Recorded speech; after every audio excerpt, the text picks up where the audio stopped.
পুঁটি মাছকে ভালো করে ধুয়ে দেখুন আমি নুন হলুদ মাখিয়ে রেখেছি। মাথাগুলোকে আমি আলাদাভাবে কেটে নিয়েছি, এগুলোকে আমি আলাদা করে ভাজা করে নেবো। মাথাগুলি ভেজে তুলে রাখবো, পরে আমি পুঁটি মাছের তরকারিটা পুঁটি মাছের মানে বড়িটা দিয়ে বানাবো। মাথাটাকে আমি আলাদা রাখবো, ভেজে রাখবো। আমি তরকারিতে মাথা দিই না, আপনারা দিতে পারেন, অসুবিধা নেই, কিন্তু আমি তরকারির মধ্যে মাথাগুলো দিই না। ভালো করে গরম করে নিতে হবে, গরম কড়াইতে সর্ষের তেল দিয়ে দিতে হবে। তেলটাও খুব ভালো করে গরম করে নিতে হবে।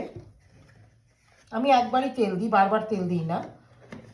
এই তেলেই মাছ ভাজা করবো, আর মাছ ভাজার তেলেই আমি আবার সবজি দিয়ে রান্না করে নেব। তেল গরম হয়ে গেছে, গরম তেলটাকে আমি ভালো করে কড়াইয়ের চারদিকে লাগিয়ে দিলাম, কারণ মাছ ভাজা যদি একটু কাঁচা তেল থাকে তাহলে কিন্তু কড়াইয়ের মধ্যে লেগে যায়। এবার এই তেলের মধ্যে হালকা অল্প একটু লবণ দিয়ে দেবো।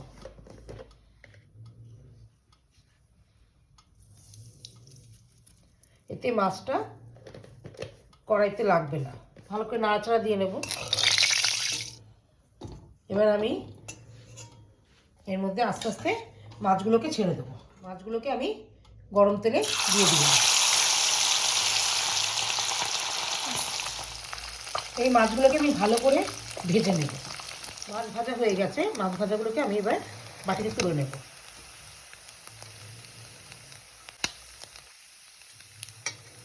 দেখুন আমি কি সুন্দর মাছগুলোকে ভেজে নিয়েছি। বাকি মাছগুলোকেও আমি এইভাবে ভেজে নেব।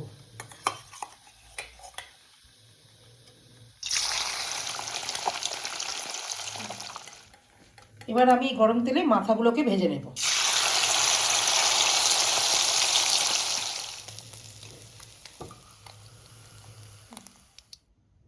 মাছ ভাজার তেলেই আমি এখন ফোড়ন দেব। গ্যাস ফ্লেম লো করে দিলাম। লো করে আমি এখন ফোড়নে দেব শুকনো লঙ্কা একখানা, রাঁধুনি আর কালো জিরে। একটু নাড়া দিয়ে নিলাম। এবার এর মধ্যে দিয়ে দেব কুচনো পেঁয়াজ। গ্যাস ফ্লেম হাই করে পেঁয়াজটাকে 2 মিনিট গরম তেলে ভেজে নিতে হবে। এবার নাড়াচাড়া দিয়ে ভেজে নিতে হবে। 2 মিনিট হয়ে গেছে। দেখুন পেঁয়াজগুলি হালকা একটু কালার এসছে। আমি খুব একটা বেশি ভাজবো না। এবার এর মধ্যে দিয়ে দেব আলু।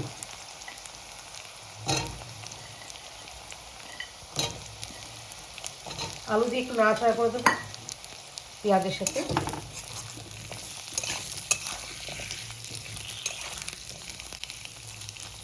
এই আলুটাকেও 2 মিনিট ভেজে নেব। এখানে আমি শিম, বেগুন, কাঁচা লঙ্কা, দেখুন শিমগুলোকে এভাবে ছোটো ছোটো করে কেটে নিয়েছি, বেগুনগুলোকে এভাবে ছোটো ছোটো করে কেটে নিয়েছি সরু সরু করে, আর এরকমভাবে কাঁচা লঙ্কাকে চিড়ে নিয়েছি এভাবে। 2 মিনিট হয়ে গেছে। এবার এটা আমি ভালো করে নাড়াচাড়া করে দেবো।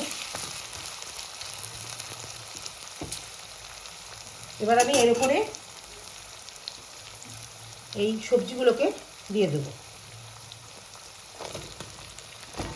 এখানে বেগুন, কাঁচা লঙ্কা, শিম আছে। এবার আমি এটাকে এইভাবে শিম, বেগুন, কাঁচা লঙ্কা দিয়ে আমি ঢেকে দেবো। গ্যাসটা হাই ফ্লেমে 1 মিনিট হতে দেব। 1 মিনিট হয়ে গেছে। এবার আমি ঢাকাটা খুলে দেব। এবার হলুদ দিয়ে দিলাম। হলুদ দিয়ে আমি ভালো করে সবজির সাথে ওপর নিচ করে ভালো করে নাড়াচাড়া দিয়ে মিশিয়ে দেব।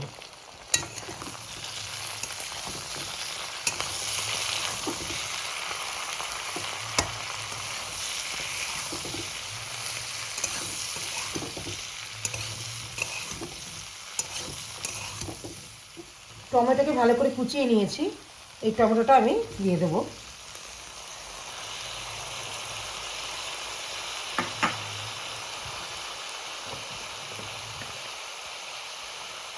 টমেটোর উপরে বেশ কিছুটা লবণ দিয়ে দেবো।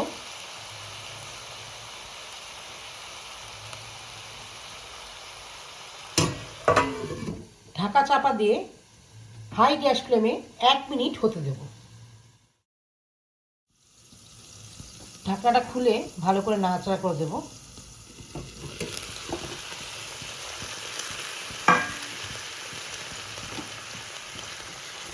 এবার আমি এই টমেটোগুলোকে একটু খুন্তি দিয়ে এভাবে চাপ দিয়ে দিয়ে নরম করে দেবো, কারণ এর মধ্যে তখন লবণ দিয়ে দিয়েছিলাম, ওই যে টমেটোটা বেশ সুন্দর নরম হয়ে যাবে। এই রান্নায় আমি বেশি কিছু দিই না, কাঁচা লঙ্কা একটু আর নুন হলুদ, আর কিছুই না, কোনো মশলা আমি দিই না।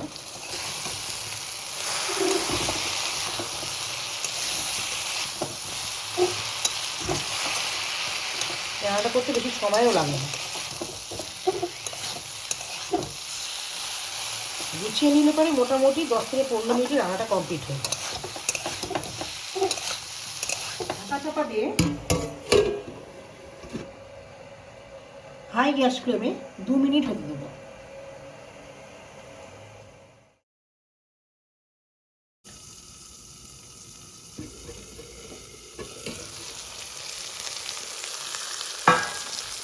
ভালো করে নাড়াচাড়া করে দেখে নেব সবজিটা কতটা হয়েছে।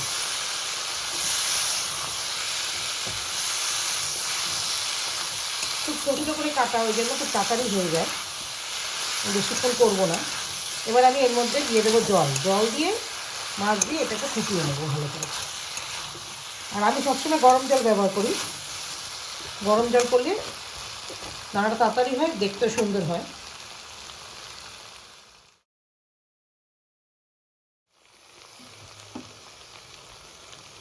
গরম জল দিয়ে দিলাম।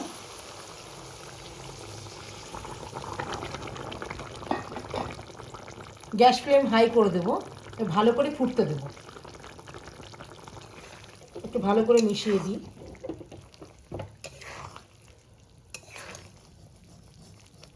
আমরা বাঙালি মাছের ঝোল দিয়ে ভাত খেতে ভালোবাসি, তাই হালকা মাখা মাখা ঝোল রাখবো। এটা অনেকে শুকনো করে, কিন্তু আমাদের একটু ঝোল ঝোল ভালো লাগে, তাই হালকা ঝোল দেবো। এই ঝোলটাকে আমি এখন মাছ দিয়ে মাছের সাথে 5 মিনিট ফোটাবো, হাই গ্যাস ফ্লেমে 5 মিনিট ফোটাবো। এই 5 মিনিটে সবজি মাছ সব নরম হয়ে যাবে। মাছগুলো ভালো করে সবজির সাথে মিশিয়ে দেবো।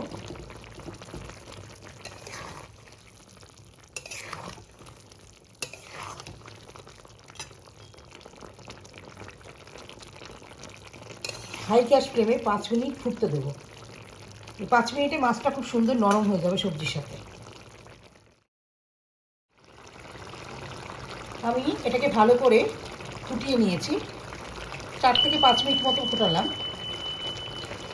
দেখুন এই সবজি মাছ ভালো করে নরমও হয়ে গেছে। এবার আমি এর মধ্যে দিয়ে দেবো কুচনো ধনেপাতা। ধনেপাতা দিয়ে ভালো করে নাড়াচাড়া দিয়ে মিশিয়ে দেবো।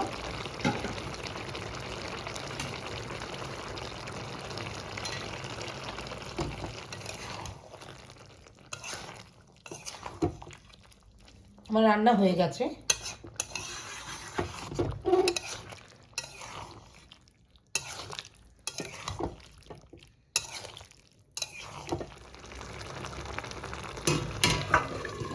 ঢাকা চাপা দিয়ে আমি এটাকে 2 মিনিট হতে দেবো। ঢাকা চাপা দিয়ে আমি 2 মিনিট করেছি, 2 মিনিট হয়ে গেছে। এখন আমি 2 মিনিট হয়ে গেছে, এখন আমি গ্যাস ফ্লেম বন্ধ করে দেবো।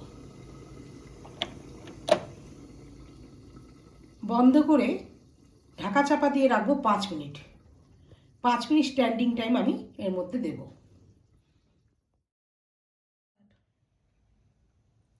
ঢাকনাটা খুলে এই দেখুন রান্না হয়ে গেছে আমার।